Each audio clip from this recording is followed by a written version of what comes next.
주님 나의 마음을 선한 것 하나 없습니다. 그러나 내 모든 것 주께 드립니다. 사랑으로 나누시고 날 새롭게 하소서. 보소서 나의 마음을 선한 것 하나 없습니다. 그러나 내 모든 것 주께 드립니다. 사랑으로 안으시고 날 새롭게 하소서. 주님 마음 내게 주소서. 내 아버지 주님 마음 내게 주소서. 나를 향하신 주님의 뜻이 이루어지도록 주님 마음 내게 주소서.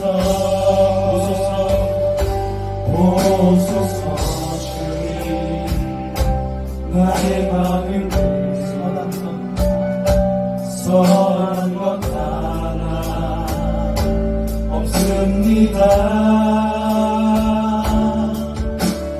그러나 내 모든 것 주께 드립니다. 사랑으로 안으시고 날 새롭게 하소서. 주님 마음 내게 주소서. 내 아버지 주님 마음 내게 주소서.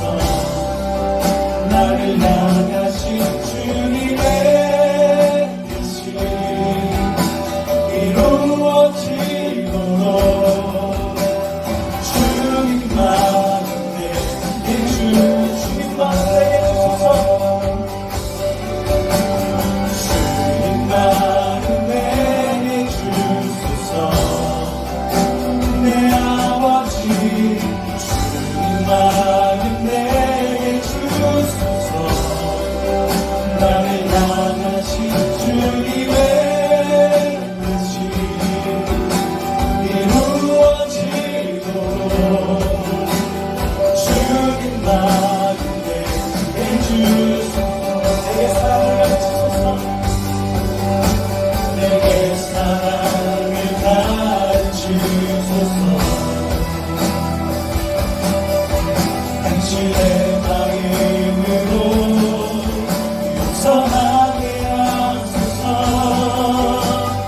주의 성령 내게 채우사 주의 빛 나게 하소서.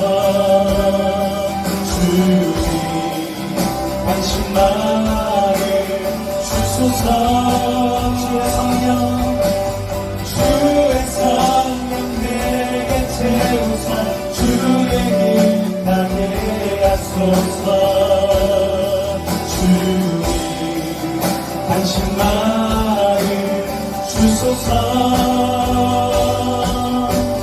주님 마음 내게 주소서. 내 아버지 주님 마음 내게 나를 향하신 주님의 이루어지도록 주님 마음 내게 주소서. 주님 마음 내게 주소서. 주님 마음 내게 주소서.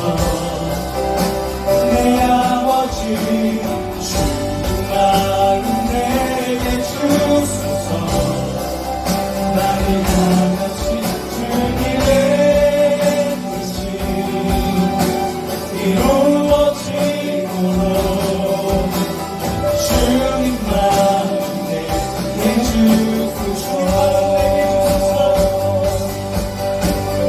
주님만 내게 주소서.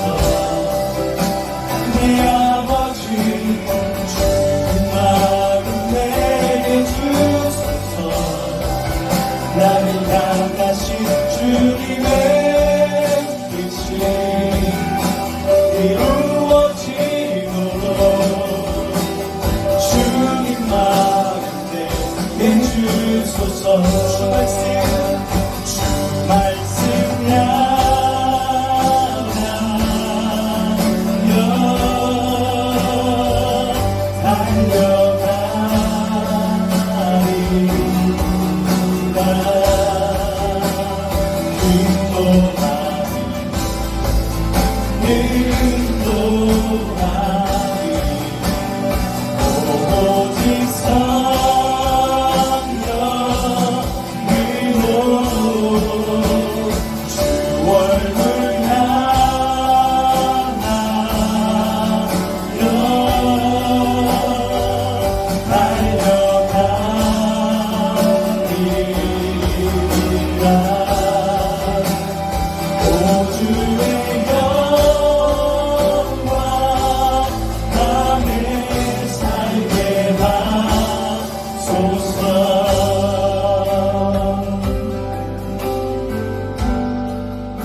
오늘 본문은 최초의 이방인 교회이자 처음으로 그리스도인이라고 하는 말을 들었던 안디옥 교회와 관련된 내용입니다.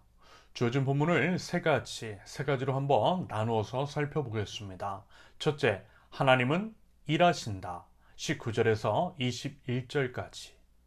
19절을 보면 스데반에게 가해진 박해 때문에 흩어진 이라고 하는 표현이 등장합니다. 스데반에게 가해진 박해. 우리는 스데반 집사의 순교를 기억합니다. 성령을 힘입어 예수님의 그리스도이심을, 그리스도의 복음을, 그리고 유대인의 죄악을 담대하게 말했던 스데반 집사. 사도행전 6장과 7장에 기록된 스데반의 행적입니다. 여기서 잠깐 스데반 집사에 대해 말씀을 드려본다면 우리는 그를 통해 우리의 신앙생활 및 태도 같은 것을 점검해 볼 수 있을 것 같습니다. 스데반이요, 분명 집사였어요. 저 같은 목사가 아니었습니다. 그런데요, 지금의 목사 혹은 그보다 더한 역할을 능력 있게 수행했더라는 것입니다. 단순하게 행정적인 일을 한 것이 아니라 복음을 전했어요. 하나님의 말씀을 선포했습니다. 물론 각 사람마다 사명과 은사와 역할은 다릅니다. 하지만 지난주에 우리는 모두 그릇으로서 예수님을 닮는 그릇이며 예수님을 닮아가야 한다라고 했어요. 이 부분에 대해서는 모든 하나님 나라 백성들이 동일하다라는 말씀을 드렸습니다. 우리는 모두 예수님을 담은 그릇이며 예수님을 닮아가는 그리스도인입니다.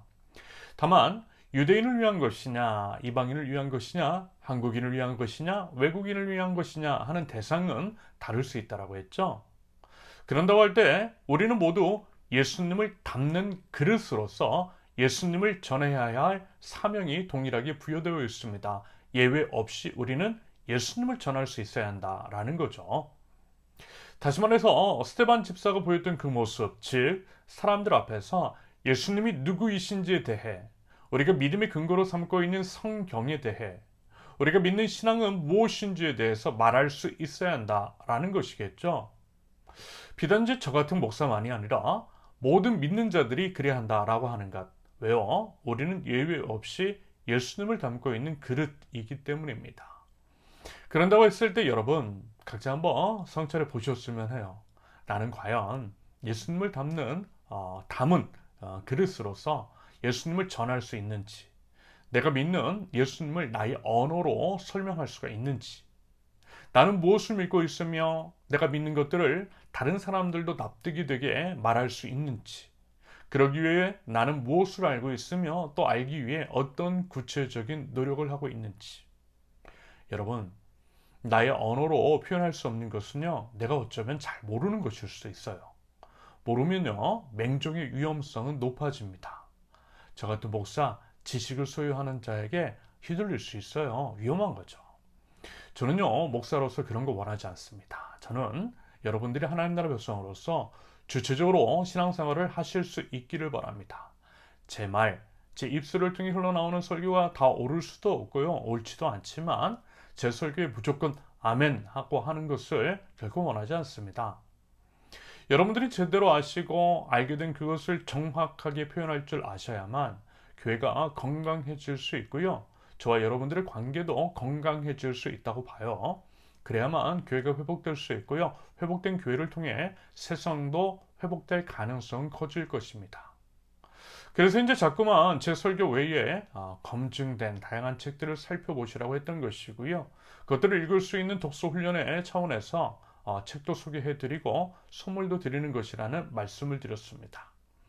물론요, 이 과정이 쉬운 것은 아닙니다. 하지만 그래도요, 우리 함께 천천히 한 걸음 한 걸음씩 걸어 나가 보자라는 것입니다. 그러면요, 언젠가는 우리도 이제 스데반 집사처럼, 비록 모든 분들이 저 같은 목사는 아니어도요, 누구나가 우리가 이제 믿는 예수님을 우리 자신의 입술로 표현할 수가 있게 될 것이고, 그래서 이제 우리 주변 사람들에게 예수님을 효과적으로 전할 수 있을 것이라고 기대합니다. 여러분 꼭 그러실 수 있기를 기대합니다. 아무튼 이제 19절 이하의 기록처럼 스데반에게 가해진 박해 때문에 흩어진 사람들이 복음을 전했대요.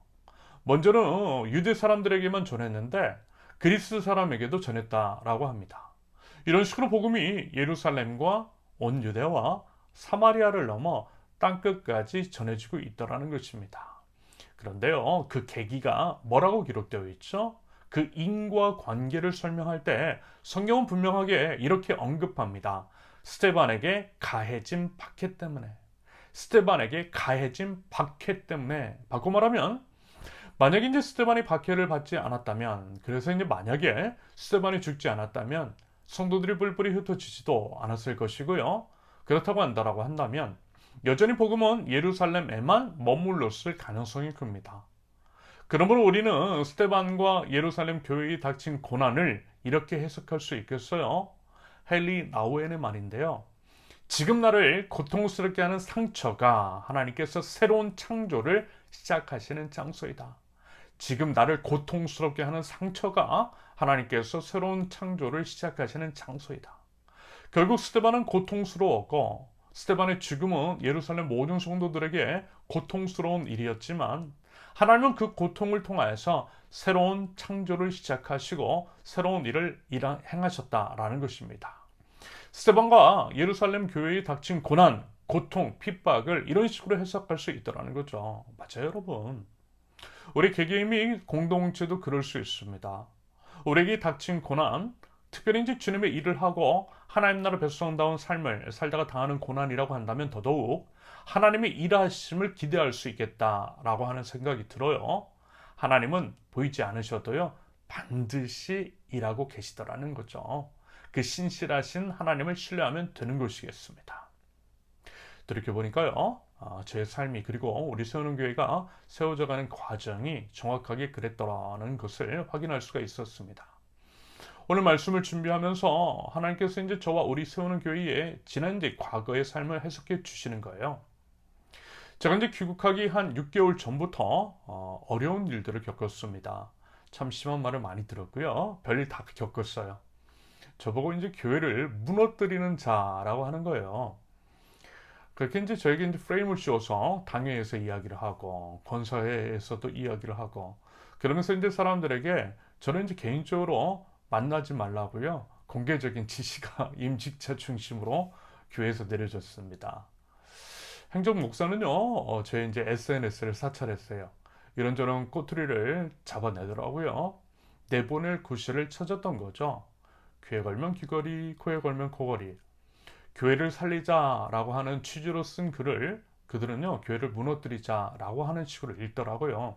제가 이제 그렇게 이야기를 했대요. 사실 이제 제가 교회에 계속해서 의견을 제시했던 것은 이런 것이었습니다. 생명 없는 건물을 포기하고 대신 그 돈으로 사람을 돕고 살리자라는 것이었어요. 더더군다나 코로나 기간 동안 월 5천, 연 12억의 임대료를 내면서도 연 6억의 임대료를 내면서도 주일 예배조차 못 드리게 하는 상황인데 그럴 것이면 차라리 건물을 포기하고 다른 형태의 목회 방식을 구상하자라고 하는 의견을 제시했습니다. 코로나가 발발하고 얼마 안 됐어요. 그와 같은 맥락의 얘기를 시작했던 것 같아요. 딱 봐도요. 코로나가 금방 안 끝날 것 같았기 때문입니다. 그리고 또 이제 제 말처럼 정말 그렇게 되었어요. 게다가 이제 교인은 점점 감소하고 있는 상황이었습니다. 중국 내 상황이 어려워져서 교인이 감소하니 교민이 감소하니 교인도 감소하는 것은 당연한 수순이었습니다. 그래서 이제 코로나 전에 이미 교인이 1000명대로 급감했어요. 앞으로 이제 더 감소할 것으로 예상이 되었습니다. 그런 상황 속에서 출석 기준 3,000명 규모의 건물을 그대로 유지한다라고 하는 것은 사실 낭비인 거죠. 경영의 측면에서 보면 분명한 배임입니다. 게다가 교민이 있어야 교인이 있는 것이고 교인이 있어야 교회도 있는 것이잖아요. 교민과 교인이 생활고에 허덕이며 버티다 못해 귀국을 하고 있는 상황을 보면서 건물 임대료에 들어가는 돈, 사용도 못하면서 지불하는 월 5천만 원을 그중 이제 일부라도 교민과 교인을 위해 그들의 이제 회생을 위해서 사용하면 어떨까 싶었던 것입니다. 그 외에 주일 예배는 못 드려도 주중에 이제 각 방을 일부 사용할 수 있었거든요. 어차피 이제 교인도 줄어들어서 코로나 이후에도 충분히 남아도는 방들이니 그것들을 이제 소규모 기업들에게 무료로 빌려주자라고 제안했습니다. 보통 이제 무역업을 하는 분들은 1인 기업이 많았고요. 그분들은 이제 책상 하나만 있으면 됐거든요. 그런데 그런 사무실을 하나 임대하려면 그 비용은 어마어마했습니다. 그래서 이제 어차피 교회의 빈 공간인데 그것들이 이제 그분들에게 제공을 하면 분명히 그분들에게 도움이 될 것이고, 그러면 그분들이 교민사회에 남게 될 가능성은 커지겠죠.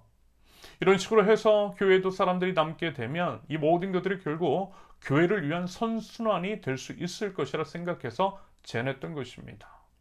그러므로 이것은 분명 교회를 살리자라고 하는 의견이었어요. 그 의견을 사역자 회의 때에도 여러 번 피력했고요. 블로그에도 기록해 놓았습니다. 그랬더니 저보고 교회를 무너뜨리는 자래요. 교회가 이제 살 수 있는 방법을 제안했던 것인데 교회를 죽이려고 한대요. 왜 그런 식으로 프레임을 짰는지는 나중에 이제 다 드러났어요. 결국 이제 욕심 때문이었죠. 참 많이 씁쓸했습니다. 그때 이제 참 감사한 것이 뭐였냐면요. 분명 힘든 상황이었거든요. 여러분 생각해 보세요. 모든 사람들이 저를 보면서 교회를 무너뜨리는 자라고 하는 프레임으로 보고 있다라고 상상을 해보시면 여러분 제 마음이 마음 상황이 뭐 상상이 되실까요? 그런데 이제 제 감정이 흔들리지는 않았다라는 것입니다. 제가 이제 원래 무딘 사람이기도 하고 남 얘기에 이제 별 신경을 쓰지 않는 사람이기도 하지만 아마 이제 다른 사람 같으면 공황장애 같은 것들도 겪었을 것이라고 그럴 만한 상황이었는데 괜찮았어요. 하나님께서 이제 지켜주시고 붙들어 주셨기 때문입니다. 무엇보다 이 생각이 들게 해주시는 거예요. 만약에 제가 정말 이제 그들의 말처럼 교회를 무너뜨리는 악한 자이고 정말 제가 잘못을 했다면 하나님께서 저를 징계하실 것이고 그러면 그 대가를 치르면 되겠다라고요. 그런 것 때문이라면 힘들어하면 안 되는 거죠. 반대로 만약에 이제 제가 잘못하지 않았다면 모든 것들을 다 보시고 또 아시는 하나님께서 결국 저를 지켜주시고 선한 길로 인도해 주실 것이라고 하는 믿음을 주셨습니다. 말하자면 그 믿음을 가지고 미움과 별별 대우를 다 받으면서 6개월 정도를 버틴 거예요. 그러고 나서 그렇게 이제 귀국을 하게 된 거죠. 아무것도 없이 분리개척이나 모교회로부터 지원 같은 것은 당연히 꿈꿀 수 없었던 상황입니다. 그래서 카톡방으로 시작한 거예요. 무슨 큰 뜻이 있어서 여러분 그렇게 시작한 거 아니었습니다. 아무튼 이제 그러고 나서 되돌아보니까 이런 게 보여요. 모든 상황과 과정 가운데 하나님의 일하심이 보였습니다. 일단 저라는 사람은요, 엉덩이가 무거워서 자리를 자주 옮기지 않습니다. 자리도 그렇고요, 관계도 그래요. 꾸준히 그리고 끝까지 가요. 부사역자로서 세 군데의 교회에서 사역을 했는데요. 셋 다 제 발로 나온 적은 없습니다. 결국에는 세고 모두 저를 내보낸 거죠. 저는 애초에 사역을 시작할 때의 원칙을 하나 세웠습니다. 발령권자는 하나님이시라고 말입니다. 제가 이제 제 마음대로 사역지를 옮기지 않겠다라고 다짐을 했고요. 그렇게 이제 하나님께 성원의 기도를 드렸어요. 이것은 하나님의 주권을 인정하는 저 개인의 신앙 고백이고요. 교회 공동체가 무엇인가라고 하는 것들을 생각해 볼 때 특히 이제 사역자가 교회를 자주 옮기는 것은 공동체에 좋을 것이 없다라고 하는 판단 때문이었습니다. 저는요, 여러분 교회 공동체를 사랑해요. 교회 때문에 안티가 되었던 적이 있었고 또 이제 교회 때문에 다시 돌아오게 되었기 때문에 교회에 대한 사랑이 엄청 큽니다. 그래서 이제 만약에 그때 이제 그들이 저를 내보내지 않았다면 저는 아마 그곳에 계속 있었을 것입니다. 그렇다라고 한다면 여러분 지금 우리 세우는 교회는 없겠죠. 바꿔 말하면 하나님은 세우는 교회를 세우시기 위해 저를 상하이에서 내보내신 것으로 해석이 되었습니다.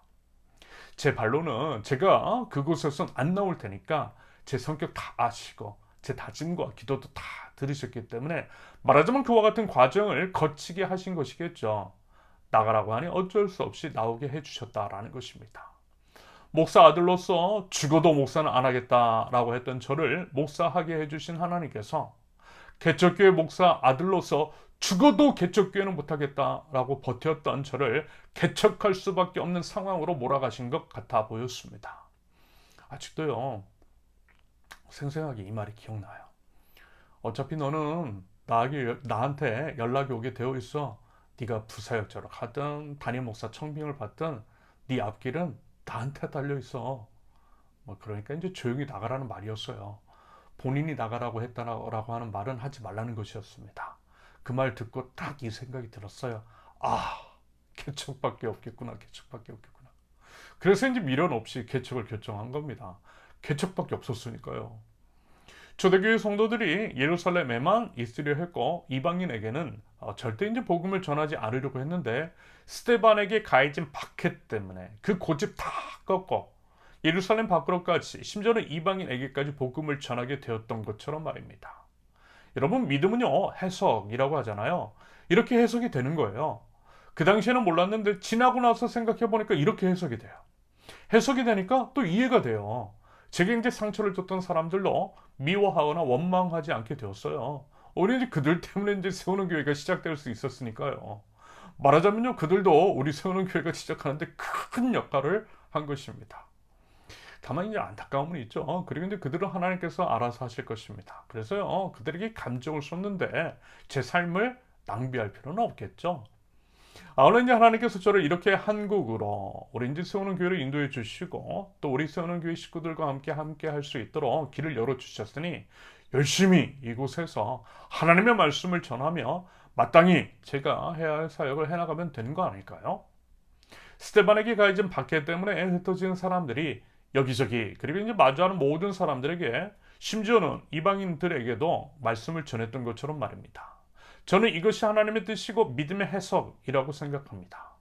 아마요, 삶 속에서 이미 저와 비슷한 일을 각자 이제 삶의 영역 가운데 경험하신 분도 계실 것이고요. 앞으로 이제 그런 경험을 하게 될 사람도 분명히 있을 것입니다. 그럴 때요, 여러분 우리 이거 하나만 기억하면 좋겠습니다. 하나님은 살아계신다라고 하는 것. 설령 지금은 이해할 수 없고 눈에 보이는 것은 없다 할지라도 하나님은 분명 일하고 계신다라고 하는 것을 말입니다. 하나님 앞에 정직히 행하는 사람을 반드시 건져내 주시는 하나님의 이심을 믿는 믿음으로 우리 함께 믿음 가지고 담대하게 걸어가면 좋겠습니다. 둘째, 하나님은 나의 삶을 통해 일하신다. 22절에서 26절까지 예루살렘 교회가 이 소식, 안디옥 지역에 하나님의 복음이 전해지고 많은 이들이 주님께로 돌아왔다라고 하는 소식을 들었습니다. 그래서요, 바나바를 파송했대요. 바나바는 사도행전 4장에서 자기 밭을 팔아 구제의 앞장을 섰고 사도행전 9장에서는 사울의 회심을 의심하는 예루살렘 교회에 사울을 변호했던 사람입니다. 당연히요, 예루살렘 교회는 이제 막 세워진 안디옥 교회에 대해서 이제 관심을 가졌을 것이고요. 안디옥 교회가 원만하게 세워질 수 있도록 협력했을 것입니다. 말하자면 그와 같은 차원에서 믿을 만한 사람 바나바를 파송한 것일 수 있겠습니다. 믿음을 북돋워 주기 위한 조력자로서의 역할을 하라고, 아무래도 교회가 처음 생겼으니까 돕는 손길이 필요할 것이고 돕는 손길을 보내는 것이 믿음의 공동체로서의 마땅한 역할이기 때문입니다. 어떤 의미로서는 제가 이제 우리 세우는 교회 공동체에 필요한 이유일 것 같아요. 모든 목사들이 각 교회 안에 필요한 이유일 것입니다. 예수님을 믿게 하고 믿음을 갖게 된 성도님들을 영적 성숙과 영성장의 과정으로 인도를 하고 그것을 위해 돕는 역할을 하라고 세워진 것이 목사인 것이고 목사의 역할일 수 있는 거죠. 각 성도님들이 교회인이 이것이 이제 교회를 세워가는 과정이라고 해도 되겠습니다. 그러면서 저를 포함한 목사들이 기억해야 할 것은 그 역할, 딱 그 역할, 즉 성도님들을 세우고 그래서 이제 각 성도님들이 내주하시는 성령님을 의지하여 주어진 성경책을 근간으로 신앙생활을 주체적으로 할 수 있는 데까지만 도움을 드리면 된다라는 거예요. 그런데 이제 안타깝게도 목사가 이제 왕노릇하고 성도님들 위에 군림하려고 한다라는 거죠. 예수님의 자리를 되찾으려고 한다라는 것입니다. 그래서 교회가 일그러진 것은 아닐까라고 하는 생각이 들었습니다. 이런 말씀을 드리는 저도요, 충분히 그런 죄를 저지를 수 있어요. 그래서 이제 누차 말씀을 드리죠. 건강한 감시자가 되어 주시라고 말입니다. 나단 선지자처럼 제가 이제 범죄할 때 따끔하게 지적해 주시라고 했어요. 그게 사랑이라고 했습니다. 우리 공동체를 지키는 길이라고 했습니다. 그러면서 이제 24절에 보면 예루살렘으로부터 파송을 받은 바나바로 인하여서 많은 사람이 주님께로 나와왔다라고 합니다. 하나님께서 바나바를 통해 하나님 나라를 확장하신 거죠. 그런데요, 이렇게 이제 표현하고 있어요. 그 인과관계 혹은 상관관계에 대해서 24절을 다시 한번 보면 바나바는 착한 사람이요 성령과 믿음이 충만한 사람이었다. 그래서 많은 사람이 주님께로 나왔다. 여러분이 이것을 바꾸어 해석을 해보면요. 많은 사람이 주님께로 나아온 것은 복음을 전한 바나바가 착하고 성령과 믿음이 충만했기 때문이라고 해석이 가능할 것입니다. 무슨 얘기냐면 하나님은 복음의 통로가 되는 사람, 그 사람의 성품이라고 하든지 그 사람을 통하여서 드러나는 성령의 열매라든지 믿음의 실천적 증거 같은 것들을 사용하신다라고 하는 의미일 것 같습니다. 복음을 전하는 사람의 성품을 전혀 무시할 수 없다라는 것이고요. 그 사람의 전 인격적인 요소를 사용하신다라는 거죠. 전달되는 복음이 복음을 전달하는 사람과 연결이 되어 있다는 거예요. 그것이 그럴 수밖에 없는 것은 복음은 그 사람을 총체적으로 변화시키는 능력이기 때문입니다. 그래서 복음을 전하는 바나바는 그 전에 복음을 통하여 총체적인 변화를 경험했고요. 착하고 성령과 믿음이 충만한 것은 그 변화의 증거이며 하나님께서 복음으로 변화된 바나바를 총체적으로 사용하셔서 하나님 나라 복음을 전하게 하신 것일 수 있겠다라는 것입니다. 제가요 가끔 이런 질문을 받아요. 어떤 사람하고 결혼을 해야 하냐라고 말입니다. 믿음 좋은 사람을 만나려면 어떻게 하냐고 저한테 이제 물어보는 거예요. 그랬을 때 이제 저는 이렇게 대답합니다. 믿음 좋은 사람 말고요. 말이 통하고 상식적인 사람, 성격 좋은 사람 만나세요. 제가 이제 이렇게 이야기를 하는 이유는요. 무엇보다 믿음이라고 하는 것은 판단하기가 어렵기 때문입니다. 게다가요. 제대로 된 믿음이 있는 사람이라면 당연히 말도 통할 것이고 아무리 그래도 상식적일 것이며 성격도 좋을 것이기 때문입니다. 같은 맥락이라는 거예요. 믿음과 우리의 삶, 성품 같은 것들이 별개일 수 없다라는 것입니다.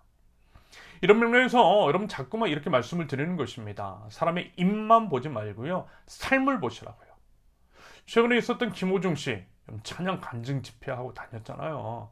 그 외에 이제 유명 강사들 모든 이들이 그렇다라고는 이제 말할 수는 없겠지만 그럴 위험성이 충분히 커요. 속일 수 있고요. 속을 수 있어요. 딱 그 시간, 간증하는 시간 잠깐 동안 그 입에 속을 수 있어요. 물론 이제 그런 집회에서 진정한 회심이 일어나는 것도 사실 만무합니다. 전혀 없다라고 이제 단정지어 말할 수는 없지만 거의 없다라고 봐요. 게다가 이제 한국교회가 왜 일그러졌는지를 보세요. 삶을 안 보고 입만 봐서 그런 것일 수도 있지 않을까요? 여러분, 우리가 이제 드려야 할 예배는 뭐냐면요. 일상의 예배입니다. 우리 이제 복음으로 변화된 삶을 통하여서 하나님 나라 복음은 설득력 있게 증거가 됩니다. 지금은 일상의 예배, 변화된 삶을 통한 복음이 필요한 때입니다. 하나님은요. 나의 삶을 통해 일하심을 믿고요. 내 변화된 삶을 들여 주님 앞에 합당한 예배자가 되어서 하나님께 귀하게 쓰임받을 수 있을 수 있기를 바랍니다. 자, 이제 마지막입니다. 셋째, 보이지 않는 하나님은 보이는 나를 통해 일하신다. 보이지 않는 하나님은 보이는 나를 통해 일하신다. 27절에서 30절까지. 27절을 보면 예언자 몇이 안디옥 교회에 왔다라고 합니다. 보통 이제 성경에서 특히 신약 성경에서 예언자라고 하면 지금 이제 제가 하고 있는 설교인 경우가 대부분이고요. 일부 미래의 일을 예측하는 것도 있습니다. 그러면서 미래의 일에 관한 것은 예언을 하는 것도 또 이제 그것을 받아들이는 것도 상당히 주의를 요합니다. 그것을 악용하고 현혹하는 사람들이 적지 않기 때문인 거죠. 아무튼 이제 예언자 중 아가보라고 하는 사람이 큰 기근을 예언했고요. 정말 그 말대로 기근이 들었대요. 그랬을 때 안디옥 교회의 반응은 29절과 30절의 기록처럼 각각 자기 형편에 따라서 몫을 정하여 유대에 사는 신도들에게 구제금을 보내는 것이었어요. 형제의 어려움을 외면하지 않았다라는 것입니다. 안디옥 교회에 처음 세워지는 데 있어 예루살렘 교회로부터 도움을 받았던 것처럼 이번에는 안디옥 교회가요. 기근으로 인해 힘들어하는 유대 성도들을 위해서 구제금으로 화답을 했던 것입니다. 여러분 이것이 교회인 것이고 교회 공동체에서 보여야 할 모습인 것이겠죠. 공생과 상생, 지속적인 공존, 우리 혼자만 살 수 없다라는 거예요. 이런 이유로 여러분 각덕방에서 거의 이제 저희 식구들하고만 모여 있을 때부터 돕는 일을 했던 거예요. 여러 선교사님, 신학생에게 비록 많은 돈은 아니었지만 흘려보냈던 거예요. 이유가 여유가 있는 상황에서 누구를 돕는 것은 누구나 할 수 있습니다. 할 수 있는데 안 할 뿐인 거죠. 하지만요 어려울 때 하는 것은요 아무나 할 수 있는 것은 아닌 것 같아요. 이것은 믿음의 영역인 것이고요. 믿음의 모험을 했던 것입니다. 사실 그 전에 받은 은혜가 너무 컸어요. 카톡방에서 아무것도 없이 시작했는데 먹여 살려주셨잖아요. 그럼 그 돈이 하늘에서 뚝 떨어진 것이겠어요? 아니겠죠. 지난 교회는 저를 버렸지만 하나님께서는 저를 버리지 않으셨어요. 돕는 손길을 보내주셨어요. 상상하지도 못했는데. 그래서 이제 먹여 살리시고요. 버티게 해주셨어요. 그 은혜를 알아요. 여러분, 그 은혜를 제가 어떻게 잊겠어요. 그래서 흘려보내야겠다 싶었던 것입니다. 비록 우리도 아직 어렵지만, 내일이 두렵고 불안했지만, 그럼에도 믿음으로 그중 일부만이라도 흘려보냈던 것입니다. 받은 은혜가 있었기 때문에, 받은 그 은혜를 기억하기 때문에 그랬던 거예요. 말하자면 그것이 교회의 시작, 처음부터 지금까지 계속 이어지고 있는 것입니다. 그것들을 조금씩 확대해 나가고 있는 거예요. 아울러 튀르키예 지진이 일어났을 때, 니에미야 소속교회가 강원도 수해로 무너졌을 때에도 우리 함께 도왔어요. 제가 여러분들에게 특별 헌금하자라고 한 것은 아니었지만, 다만 그 소식을 공유했을 때에 자발적으로 보내주셨어요. 그리고 그것들을 통해서 도왔습니다. 그 외 여러 일들에 대해서는 이미 모아진 헌금을 통해서 수시로 도왔습니다. 왜요? 그것이 바로 교회의 역할이니까. 하나님께서 그것들을 원하시니까. 우리는 그리스도 안에서 한 몸이니까. 보이지 않으시는 하나님은 보이는 우리를 통해서 일하시니까. 우리는 하나님의 팔, 다리이니까 그것 해야 되는 게 맞는 것입니다. 여러분, 이것이요 교회 공동체입니다. 우리 공동체에서 이런 모습이 보이기를 원하세요. 방금 말씀을 드린 대외적인 것뿐만이 아니라 우리 안에 있는 사람들, 우리 공동체 안에 있는 식구들에게도 당연히 그 손길이 임해하는 것이고 그렇게 시행을 했어요. 제가 말씀을 드렸죠. 내가 살아야 남도 살릴 수 있다라고요. 먼저는 내가 살아야 합니다. 무엇보다 우리 세우는 교회 식구분들부터 살려야 한다라는 거예요. 남 챙겨준다고 우리 세우는 교회 식구들 외면하지 않을 거예요. 일단 우리 세우는 교회 식구가 우선입니다. 그리하여 우리가 이제 초대교회에서 보았던 그 표현, 예루살렘 교회를 향한 수식어, 교회 안에 가난한 사람이 없으니 라고 하는 그 모습이 우리 교회 공동체 안에서도 보일 수 있기를 바랍니다. 이것이 우리 교회의 방향성입니다. 그렇게 이제 서로를 지켜주고 서로를 세워주고 서로를 살려주는 공동체, 사람으로서 마땅히 존중받아야 할 기본적인 권리를 우리 공동체가 챙겨주면 좋겠습니다. 이런 식으로요, 보이지 않으시는 하나님의 일하심이 보이는 우리 공동체를 통해서 드러나고, 그리하여 많은 사람들이 우리 세우는 교회를 통하여서 하나님을 보고 하나님 나라를 맛보아 알 수 있기를 예수님의 이름으로 축원합니다. 함께 기도합니다. 지금도 살아계셔서 역사하시고 한 사람이라도 더 구원받는 것을 원하시며 온 우주의 가장 아름다운 사랑, 하나님의 구속 사역을 하나하나씩 차근차근 이뤄가고 계신 여호와 하나님을 찬양합니다. 그 하나님의 은혜와 사랑으로 저희가 구원받았고 구원의 은혜를 누리고 있으며 하나님 나라에 대한 소망을 가지고 살아갈 수 있게 하심에 감사드립니다. 그 사랑과 은혜를 아는 자로서 하나님 나라의 아름다운 복음과 사랑의 능력이 하나님 저희를 통하여서 흘러가게 하옵소서. 저희 모든 삶, 성품 하나하나를 사용하셔서 주님의 복음이 증거되게 하옵소서. 복음으로 변화된 저희의 삶을 통하여서 보이지 않으시는 하나님을 보게 되고 주님께 감사드리며 많은 이들이 주께로 돌아오는 아름다운 역사들이 일어나게 하옵소서. 인생을 살아가며 참 많은 일들을 경험합니다. 하나님의 뜻대로 살고 하나님께서 바라시는 삶을 살지만 그 결과가 늘 제가 기대하고 원하는 것은 아니었음을 보게 됩니다. 오히려 억울한 일을 당할 때가 있고 의지했던 모든 것들은 사라지고, 그래서 도대체 어찌할 바를 몰라 마음은 무너지고 눈물만 흐르고 두려움과 불안함에 고통스러울 때도 있었습니다. 하지만 하나님, 그만큼 저희는 연약합니다. 연약한 저희들이 살아가기에는 하나님 너무나 버거운 인생입니다. 하나님 없이는 하루도, 하나님 없이는 한순간도 살아갈 수 없음을 고백합니다. 하나님, 그래서 주님을 바라봅니다. 그래서 주님을 더욱더 의지합니다. 주님께 나아갑니다. 흔들리는 믿음을 붙잡아 주시옵소서. 하나님 안에서 공동체로 모인 저희들 서로의 믿음을 붙잡아주고 보이지 않으시는 하나님을 대신하여서 서로를 일으켜 세우고 돕고 지키고 살려내는 세우는 교회 공동체가 될 수 있도록 우리 하나님 인도하여 주시옵소서. 형제자매의 아픔과 어려움을 나의 것으로 여기고 함께 울고 함께 아파하면서 함께 그것들을 해결하려는 저희들, 공생과 상생, 지속적인 공존을 지향하고 그것을 구체화하는 세우는 교회의 공동체가 될 수 있도록 우리 하나님 인도하여 주시옵소서. 개별화되고 파편화되며 각자 도성의 분위기가 팽배함으로써 공동체가 와야 되는 이 시대 사회적인 상황 가운데에 저희 믿음의 백성들은 더욱더 모이기를 힘쓰며 공동체성 강화를 위해 함께 노력하게 하여 주시고 진정한 그리스도의 몸, 그리스도 예수 안에서 진정한 식구됨을 위해 애를 쓸 줄 아는 하나님 나라 공동체의 세우는 교회 될 수 있도록 우리 하나님 인도하여 주시옵소서. 저희가 알고 믿고 따르는 것이 무엇인지를 명확하게 알게 하사 그것을 입술과 삶으로 구체적으로 풀어낼 줄 아는 신앙인, 참된 진리를 따라가며 하나님의 일하심에 동참하는 가운데에 아름다운 하나님 나라를 힘써 세워나갈 줄 아는 선웅의 모든 식구들 될 수 있도록 우리 하나님 은혜의 은혜를 더하여 주시고 주님의 은혜로 하나님 채워 주시옵소서.